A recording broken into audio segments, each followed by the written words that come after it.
Throughout the annals of movie history, there are films that hold that place of fond memory in our lives because they evoked an emotion, shattered barriers, changed our thinking, or downright told a great story.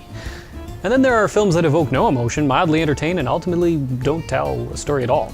Well, Ride Along is one of those films. It tells a ridiculous story in a ridiculous manner, and while it has a little lasting memory, it did make me laugh. The story in this film centers around a security guard and avid video gamer Ben Barber. You do know that you're going to be Mrs. Blackhammer. Played by Kevin Hart, who desperately wants to prove himself to his girlfriend's overprotective brother, James Payton, played by Ice Cube. Did you tell my brother? He tries to do this by entering into the same career as a police officer. In an effort to drive this would-be brother-in-law away, Ice Cube comes up with the idea of bringing Hart along for a ride-along, which really is a setup just to make life difficult for Hart.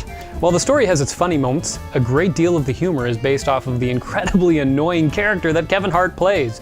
He's an overconfident, mouthy man with a screeching voice, which is intended to contrast against Ice Cube's mellow and independent character. The day is filled with mishaps, some of which are staged, others are real, but ultimately centers around a big crime deal that is the culmination of Detective Payton's work on a big case. Now, all of this sounds like a great setup for situational comedy, but the humor mixes between slapstick and rampant dialogue. Hey, you're white! You're white! You don't fight, you can't get out of here! In many cases, the joke is drawn out, bringing moments that are funny into prolonged, ridiculous situations that move from bad to worse. Much of the ridiculous situations carry absolutely no repercussions and ultimately go nowhere. But the redeeming factor is that they're so ridiculous that they become funny. The sad part is, most of the parts I found funny, they're all in the trailer. You can't get out of here!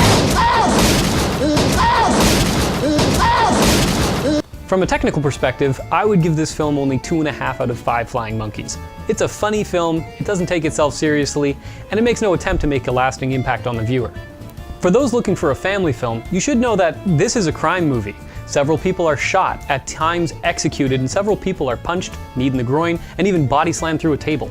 Ben Barber is constantly being belittled as a man, and many jokes center around his genitals and his height. There are reoccurring themes of sexuality in conversations and text messages throughout the film, and while there's only one use of the F word, there's almost 50 uses of the S word and other crude euphemisms. Subsequently, I would score this film only 1 buffalo out of 5 for family friendliness. It's probably still drivable though because it happened in the back.